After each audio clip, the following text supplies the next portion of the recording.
وجعلناكم شعوبا وقبائل لتعارفوا ان اکرمکم عند اللہ اتقاکم ان اللہ علیم خبیر. قالت الاعراب آمنا قل لم تؤمنوا ولكن قولوا اسلمنا ولما يدخل الايمان في قلوبكم وان تطيعوا الله ورسوله لا يلدكم من اعمالكم شيئا ان الله غفور رحيم. انما المؤمنون الذين آمنوا بالله ورسوله ثم لم يرتابوا وجاهدوا بأموالهم وأنفسهم في سبيل الله أولئك هم الصادقون. قل أتعلمون الله بدينكم والله يعلم ما في السماوات وما في الأرض والله بكل شيء عليم. يمنون عليك أن أسلموا قل لا تمنوا علي إسلامكم بل الله يمن عليكم أن هداكم للإيمان إن كنتم صادقين. إن الله يعلم غيب السماوات والأرض والله بصير بما تعملون. الله مولانا العظيم. سورۃ الحجرات کی آخری چند آیتیں ہیں جو میں نے آپ کے سامنے تلاوت کی. ترجمہ ان کا یہ ہے: اے لوگوں، بے شک ہم نے تم کو پیدا کیا ایک مرد اور عورت سے، اور ہم نے تمہاری قومیں بنا لی اور قبیلے بنائے تاکہ آپس کی پہچان ہو. بے شک اللہ کے ہاں سب سے زیادہ عزت والا وہ ہے جو تم میں زیادہ تقوی والا ہے، اور بے شک اللہ تعالی جاننے والے اور باخبر ہیں. دیہاتیوں نے کہا کہ ہم ایمان لے آئے. اے نبی صلی اللہ علیہ وسلم، آپ فرما دیجئے کہ تم ایمان نہیں لائے، بلکہ تم یہ کہو کہ ہم اسلام لے آئے. ایمان تو ابھی تک تمہارے اندر نہیں گھسا، اور اگر تم اللہ تعالیٰ اور اس کے رسول صلی اللہ علیہ وسلم کی اطاعت کرو گے تو لا یلدکم من اعمالکم شیئا، تو تمہارے اعمال میں سے کوئی بھی چیز ضائع اللہ تعالیٰ نہیں فرمائیں گے. بے شک اللہ تعالیٰ بخشنے والے اور رحم کرنے والے ہیں. اور ایمان میں تو وہ لوگ ہیں جو اللہ اور رسول اللہ صلی اللہ علیہ وسلم پر ایمان لائے، پھر انہوں نے شک نہیں کیا اور جہاد کیا اپنے مالوں کے ذریعے اور اپنی جانوں کے ذریعے اللہ کے راستے میں. اولئک هم الصادقون، یہی وہ لوگ ہیں جو سچے ہیں. آپ کہہ دیجئے اے نبی صلی اللہ علیہ وسلم، کیا تم اللہ کو بتلاؤ گے اپنے دین کے بارے میں؟ اور اللہ تعالیٰ تو جو کچھ آسمانوں میں ہے اور جو کچھ زمین میں ہے وہ اللہ جانتا ہے، اور اللہ تو ہر چیز کو جاننے والا ہے. یمنون علیک ان اسلموا، وہ آپ پر احسان جتلاتے ہیں اسلام لا کر. آپ کہہ دیجئے تم مجھ پر احسان مت جتلاؤ اپنے اسلام کا، بلکہ بل اللہ یمن علیکم، اللہ تعالیٰ تم پر احسان رکھتے ہیں اس بات کا کہ اللہ نے تم کو ہدایت دی ایمان کی، اگر تم لوگ سچے ہو. بے شک اللہ تعالیٰ جانتے ہیں آسمان اور زمین کے اندر جو چیزیں بھی چھپی ہوئی ہیں. واللہ بصیر بما تعملون، اور اللہ تعالیٰ دیکھ رہے ہیں آپ کے اعمال کو. سورۃ الحجرات کی آخری آیات کا مفہوم میں نے آپ کے سامنے عرض کیا. آپ کے کچھ سوالات بھی میرے پاس آئے ہوئے ہیں، جواب کچھ سوالات کا میں نے نہیں دیا. رمضان کے کچھ معمولات اور مصروفیات ایسی ہیں کہ کچھ سوالوں کا جواب چلا گیا، کچھ کا رہ گیا، وہ انشاءاللہ میں عنقریب آپ کو دے دوں گا. اچھا، یہ سورۃ الحجرات الحمدللہ آج مکمل ہو رہی ہے. اس کے بعد جو سورت پڑھانے کا ارادہ ہے وہ ہے سورۃ الطلاق. یہ آپ غور فرما لیں.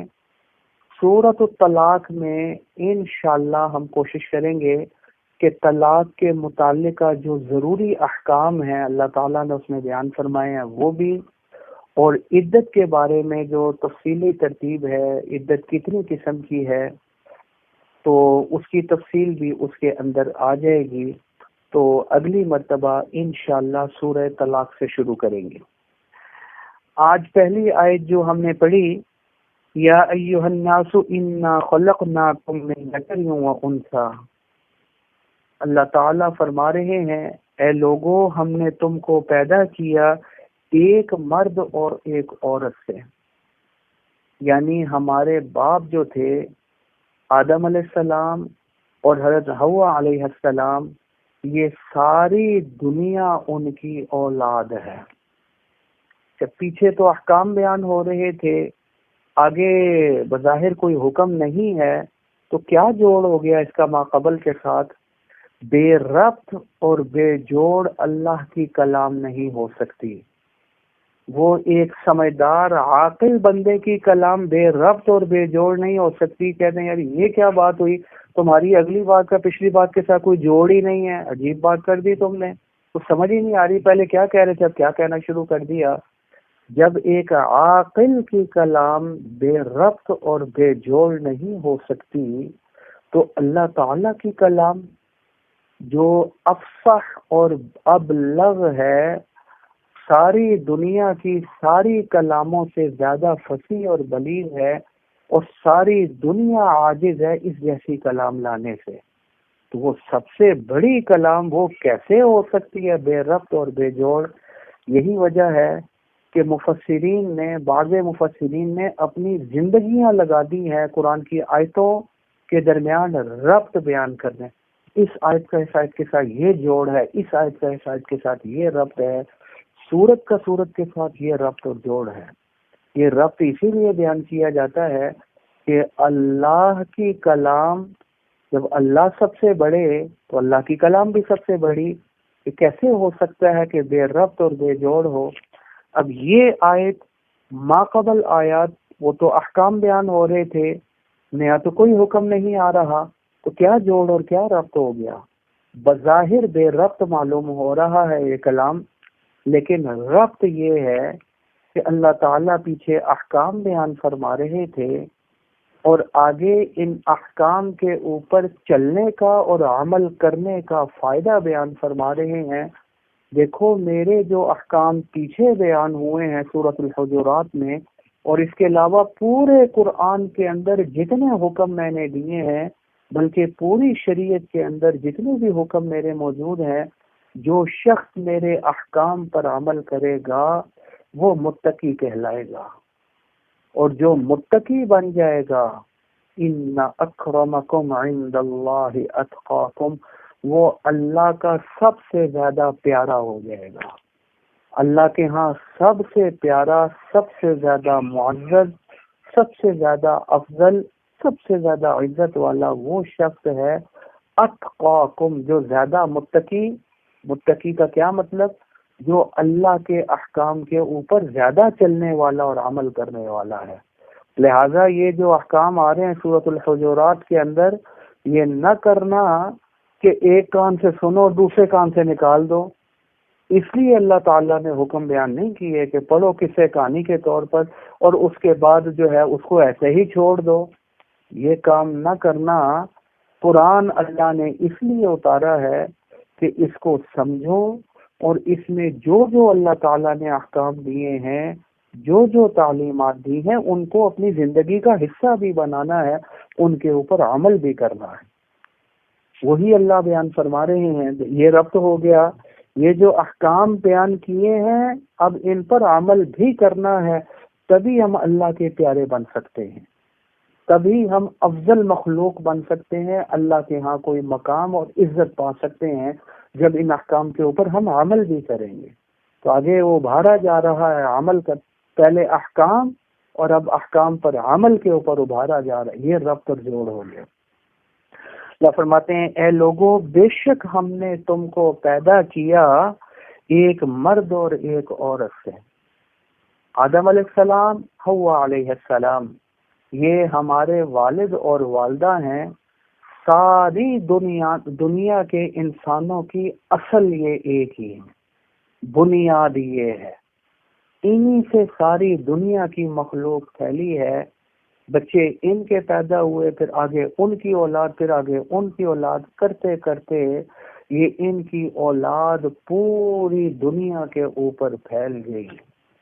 تو لہذا یہ دنیا میں جتنی بھی مخلوق، جتنے بھی انسان موجود ہیں، وہ آدم علیہ السلام اور حوا علیہ السلام کی اولاد ہیں، ہم بھی ان کی اولاد ہیں، ساری دنیا کے انسان ان کی اولاد ہیں، تو گویا اس لحاظ سے ساری دنیا کے انسان گویا آپس میں بھائی بھائی بہن بھائی بن گئے۔ اس لحاظ سے اگر دیکھ، کیونکہ سارے ہماری اصل تو ایک ہی ہے۔ باقی وہ الگ بات ہے کہ کوئی کس خطے میں چلا گیا، کوئی کس ملک میں چلا گیا، اتنی زیادہ آبادی، اتنے زیادہ انسان ایک بستی میں تو سما نہیں سکتے تھے، وہ پوری دنیا کے اندر پھیل گئے۔ اب ہر علاقے کی آب و ہوا، پانی، حالات مختلف تھے، لہذا جو جس علاقے کے اندر گیا اسی کے مطابق بن گیا۔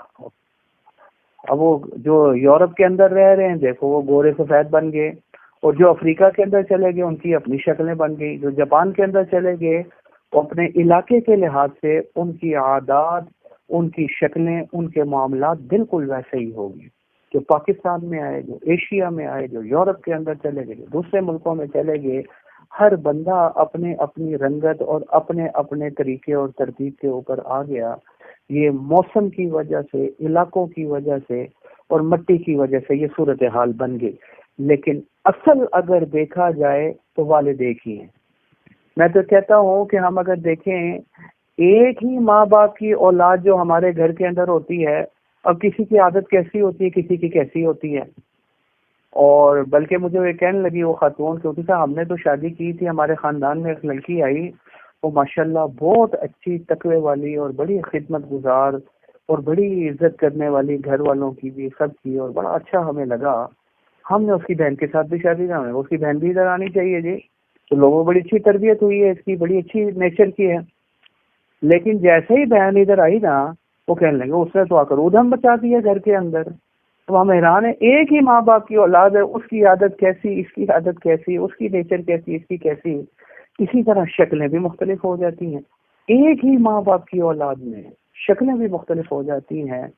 تو اس لحاظ سے اب یہ اولاد تو آدم علیہ السلام کی ہے، حوا علیہ السلام کی ہے، لیکن اللہ تعالیٰ نے شکلیں مختلف بنا دی۔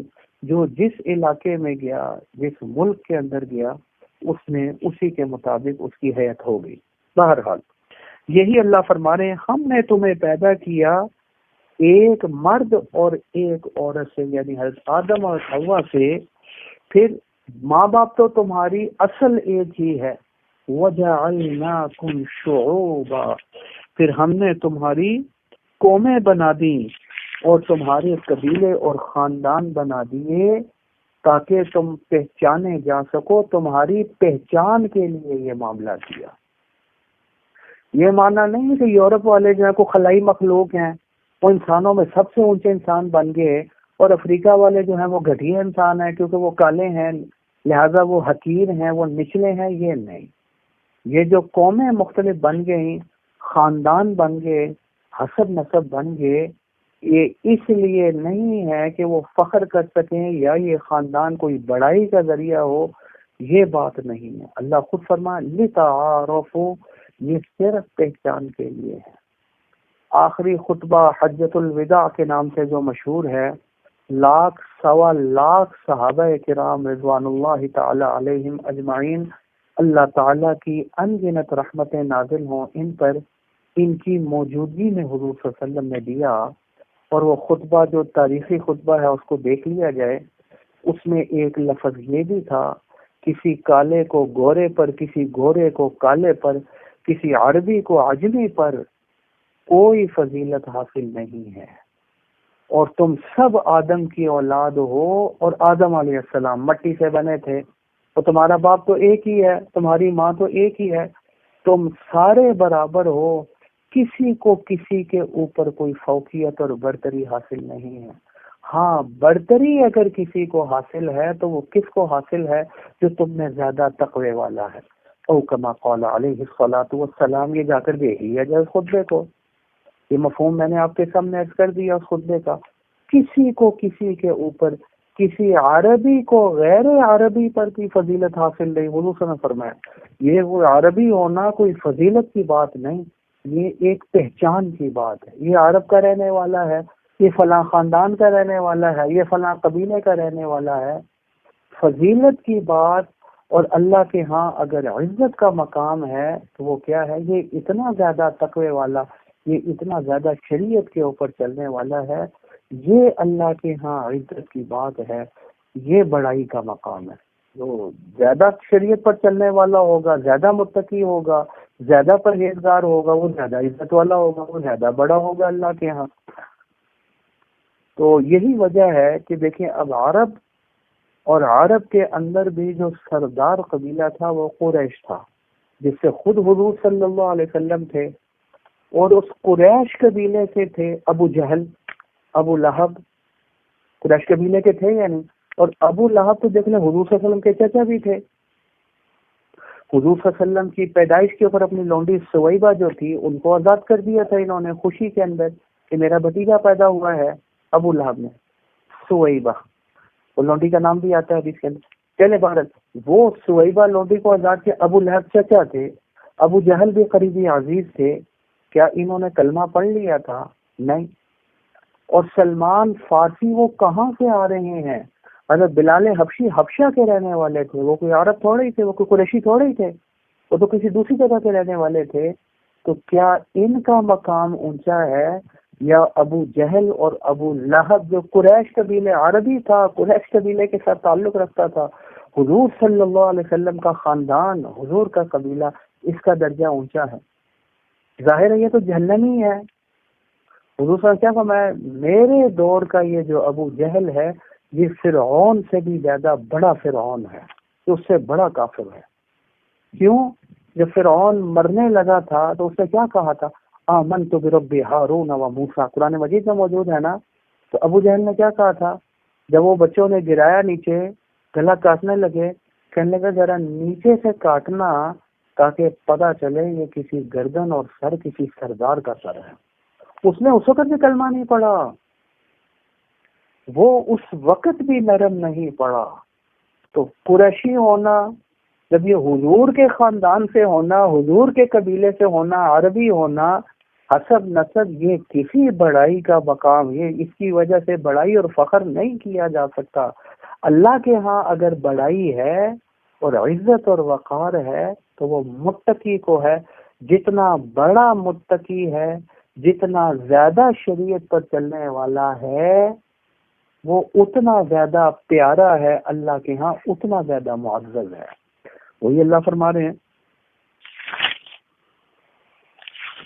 وَجَعَلْنَاكُمْ شُعُوبًا وَقَبَائِلَ، کیوں بنائے؟ تمہاری صرف پہچان کے لیے، فخر کے لیے نہیں بنائے، بڑائی کے لیے نہیں بنائے، کیونکہ میں تو قریشی ہوں، میں تو عربی ہوں، میں تو یورپین ہوں، میں تو فلاں جگہ کا رہنے والا ہوں، میں تو فلاں ہوں، لہذا میں فخر کروں گا، میں بڑا ہوں نہ۔ یہ اللہ فرما رہے ہیں صرف پہچان کے لیے ہیں۔ بڑا اگر کوئی ہے اللہ کے ہاں، پیارا اور معزز اگر کوئی ہے تو وہ کون ہے؟ ان اکرمکم عند اللہ اتقاکم، تم میں سب سے زیادہ معزز، تم میں سب سے زیادہ افضل اللہ کے ہاں اگر کوئی ہے تو وہ اتقاکم، وہ کون ہے؟ جو تم میں زیادہ متقی ہے۔ تو متقی کا کیا معنی؟ جو شریعت نے احکام دیے ہیں ان پر عمل کرو اور ان چیزوں سے بچو۔ جو شریعت کے احکام کے اوپر زیادہ چلنے والا ہے وہ بڑا متقی ہے، وہ جو زیادہ بڑا متقی ہے وہ زیادہ بڑا معزز اور زیادہ افضل ہے اللہ کے ہاں۔ جتنا شریعت پر چلنے والا ہے اتنا زیادہ مقام ہے اللہ کے ہاں۔ تو یہ بڑائی کی وجہ بن سکتی ہے تقوی۔ باقی یہ قبیلے، یہ خاندان، یہ نسب، یہ قومیں، یہ بڑائی کی وجہ نہیں بن سکتی، یہ تو صرف پہچان کے لیے ہیں۔ وہ حدیث بھی آ گئی، آیت بھی میں نے آپ کے سامنے کر دی اور حدیث بھی کوٹ کر دی ہے۔ باقی ان اللہ علیم خبیر، کون؟ فلا تزکوا انفسکم هو اعلم بمن اتقى، اپنی زیادہ صفائیاں نہ پیش کیا کرو۔ فلا تزکوا انفسکم کیا مانا؟ اپنے منہ میاں مٹھو نہ بنا کرو، میں بڑا شریعت پر چلنے والا، میں بڑا پرہیزگار، میں بڑا یہ نہیں۔ اللہ تعالیٰ خوب جانتا ہے اور خوب باخبر ہے کس بات سے کہ کون شخص تقوی والا ہے، کیونکہ تقوی کا تعلق دل کے ساتھ ہے۔ حضور صلی اللہ علیہ وسلم نے کیا فرمایا؟ الا الا، سنو سنو میری بات، غور سے سنو، اللہ ان التقوی ہا ہونا، دل کی طرف اشارہ کر دینا، تقوی جو ہے سینے کی طرف اشارہ کر دینا، تقوی یہاں موجود ہے. یعنی کیا معنی؟ تقوی کا تعلق قلب کے ساتھ ہے، دل کے ساتھ ہے. مولوی بن گئے، برقعے پہن لیے، داڑیاں رکھ لیں، قرآن مجید پڑھانا شروع کر دیا، تبلیغ شروع کر دی، جہاد شروع کر دیا، تلاوتیں شروع کر دی. اللہ نے یہ نہیں فرمایا جو زیادہ تلاوت کرتا ہے یا تبلیغ کر، نہ جو زیادہ تقوی والا ہے، اب تلاوت بھی کر رہا ہے، گناہ بھی کر رہا ہے، ڈرامے بھی دیکھ رہا ہے، فلمیں بھی دیکھ رہا ہے، تبلیغ بھی کر رہا ہے، اور ساتھ ساتھ غیبت بھی کر رہا ہے، ساتھ ساتھ جھوٹ بھی بول رہا ہے، ساتھ ساتھ فراڈ بھی کر رہا ہے.